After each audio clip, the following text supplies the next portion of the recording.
paz do Senhor, boa noite a todos. Estamos aqui dando mais uma vez uma continuidade ao nosso estudo sobre a Arca de Noé. E quem se lembra onde nós paramos, nós vamos continuar a partir de agora. Depois da nossa pausa para um estudo sobre a lição bíblica da Escola Bíblica Dominical, eu espero que todos tenham gostado e vai ser uma constante no nosso canal. Nós vamos postar vídeos todos os dias como um pão diário que você come todo dia.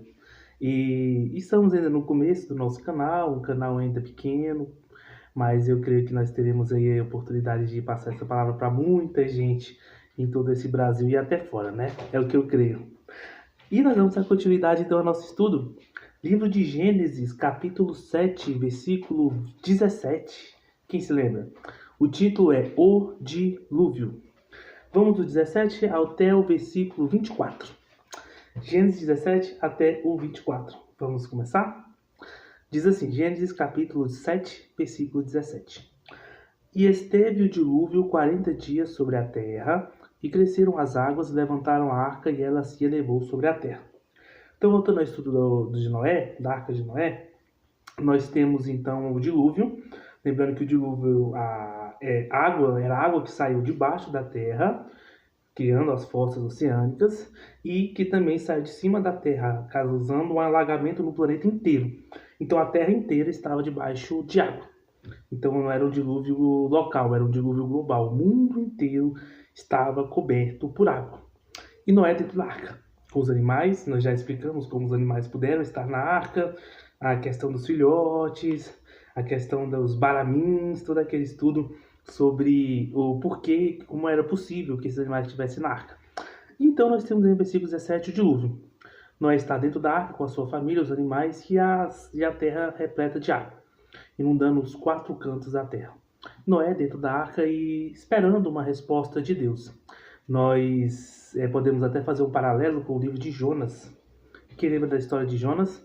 Jonas foi um profeta que foi mandado por Deus para pregar em Nínive, que era a capital do Império Assírio, que era um império muito cruel, em que as pessoas elas faziam terríveis torturas contra profetas, pessoas que tentavam pregar a palavra naquele lugar. E Noé foi enviado por Deus e ele fugiu para Tarsis, para longe daquele povo terrível, maldoso. Mas Deus ele não se esqueceu de Noé. Foi até, no caso de Jonas, foi até atrás de Jonas e fez com que um grande peixe o engolisse. E ele tem uma oração de Jonas, muita gente até não pode não conhecer, mas a oração de Jonas é extraordinária. Ele vai dizer o seguinte: porque nos ventres do inferno eu orei a Deus e ele me ouviu. Então eu fico fazendo um paralelo de Noé, naquele gigantesco mar de água que não acabava jamais, com Jonas dentro do ventre do grande peixe. Ambos estavam na boca do inferno, entre aspas, que seria uma figura de um lugar extremamente assustador, um lugar sem muita perspectiva de melhoria. O que aconteceria? A terra inteira estava coberta de água. Imagine só a mente de Noé. E agora, o que vai acontecer comigo? E se a água não abaixar mais? Então Deus testou a fé de Noé.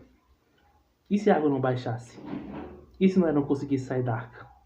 Noé tinha o alimento para um determinado período de tempo, mas se ele ficasse eternamente sobre as águas, ele morreria. Então Noé precisou de fé. Noé precisou de fé para construir a arca, Noé precisou de fé para pregar do dilúvio, e Noé precisou de fé para ter a certeza de que Deus o tiraria, o salvaria dessa situação de desespero. Sempre precisamos de fé. Versículo 18 diz: E prevaleceram as águas e cresceram grandemente sobre a terra, e a arca andava sobre as águas, ou seja, navegando sobre as águas. Uma experiência, com certeza, de Noé foi extraordinária. Hoje parece impossível a gente pensar em um cenário como esse, o mundo inteiro coberto de água, mesmo que mais de 70% da superfície terrestre seja formada por águas, né? Mas um cenário gigantesco. Mas Noé viveu isso. E Deus estava com Noé naquele tempo, assim como está conosco nos dias de hoje. E versículo de número 19 diz: As águas prevaleceram excessivamente sobre a terra, todos os altos montes que haviam debaixo de todo o céu foram cobertos. Lembrando que aqui no caso os montes, altos montes, não eram os mesmos dos dias de hoje. Como a terra era mais plana naquele período, era mais fácil você alagar um monte. Nós tínhamos pequenos montes, mas nada, por exemplo, parecido com o Monte Everest, por exemplo, que é o maior monte do mundo, com mais de 8.000 metros de altura, mais de 8 quilômetros de altura. Não, nós não tínhamos esses grandes montes, o Everest, os Apalaches, não tínhamos o Himalaia. Então aqui nós tínhamos o quê? Nós tínhamos montes até uma certa altura, mas não com a magnitude de altura que era, como por exemplo o Monte Everest. Esses montes foram formados no momento da retirada das placas tectônicas, o movimento dela por aquele asteroide que então cai na Terra e separa os continentes. Então, alagado, as placas tectônicas se movem rapidamente e param no movimento único, unilateral. Então, forma-se com esse dobramento as planaltos, planícies, cadeias de montanhas menores, cadeias de montanhas maiores, como nós vemos até em boas partes do planeta. E então foi o que aconteceu. Versículo de número 20. 15 côvados acima prevaleceram as águas e os montes foram cobertos, ou seja, a altura de 15 côvados acima desses montes a água prevaleceu. Foi inundação gigantesca, total e terrível naqueles tempos, e demonstrando aí o poder da ira de Deus. A ira de Deus foi gigantesca. Gênesis 15, 16, se eu não me engano, vamos pesquisar. Vamos para o versículo 15 de Gênesis. Gênesis 15, versículo 16, diz assim: E a quarta geração tornará para cá, porque a medida da justiça dos amorreus não está ainda cheia. O que essa passagem diz? Fala sobre o povo amorreu. Nesse versículo, capítulo 15, versículo 16, Deus estava dando uma sentença para o povo amorreu, pelo seu pecado. Mas passou-se 4 gerações, 400 anos de tempo de paciência de Deus. Mas aquele povo continuou pecador e continuou desobedecendo a Deus. E veio então a justiça de Deus, a punição. 400 anos depois, mas Deus puniu o povo amorreu. Bom, isso é coisa de Noé. Nos tempos de Noé, o povo pecava deliberadamente. Deus teve paciência. Mas no momento da ira da justiça de Deus, as águas prevaleceram e aquela geração foi afogada no dilúvio. Versículo de número 21. E expirou toda a carne que se movia sobre a terra, tanto ave como de gado, de feras e de todo réptil que roja sobre a terra, e de todo homem. Todos os animais morreram, exceção das espécies preservadas dentro da arca. Uma mortandade gigantesca, milhões de mortos entre seres humanos e animais. O juízo de Deus para limpar a terra do pecado.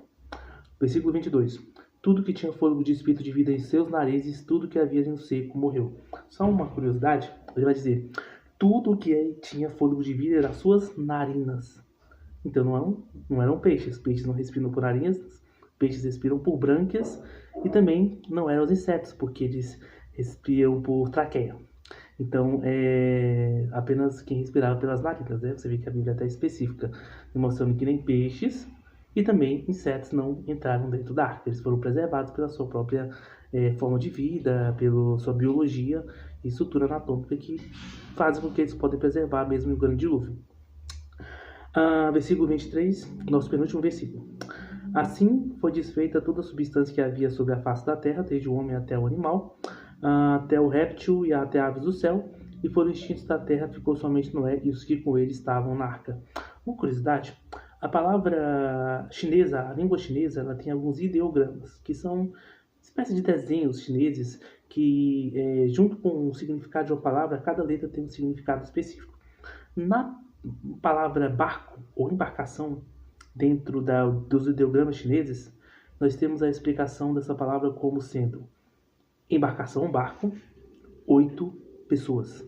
O chinês antigo de 4.000 anos, tempo bem próximo de Noé, a palavra embarcação, nesse chinês antigo, significava embarcação, 8 pessoas. Quantas pessoas entraram na arca? 8 pessoas. Até na linguagem antiga foi preservado a história verdadeira de Noé. Último versículo, versículo 24. Prevaleceram as águas sobre a terra 150 dias. Ou seja, do início do dilúvio até o final, 150 dias de águas prevaleceram sobre a terra. 150 dias de Noé na arca. 150 dias de espera. 150 dias de esperança e também de algum momento de medo. Mas não é saber que ele cria. Tem uma passagem lá no livro de Jó, quando Jó está muito tentado, está muito sofrido, passa por muitas dificuldades pela tentação de Satanás. Ele vai dizer: eu sei que eu tenho crido e que por fim se levantará por sobre a terra. E que mesmo que a minha carne apodreça, ainda nos meus ossos eu verei a Deus. Ou seja, mesmo no maior sofrimento de Jó, ele sabia que mesmo apodrecendo a sua carne, mesmo que somente com os seus ossos, ele veria a Deus.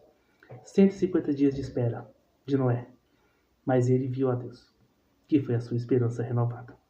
Espero vocês para a continuação da nossa história da Arca de Noé e tudo que nós temos ainda, principalmente das bênçãos que Deus deu a Noé. Continue então com seu pão diário. Amanhã estamos aqui novamente. A paz do Senhor.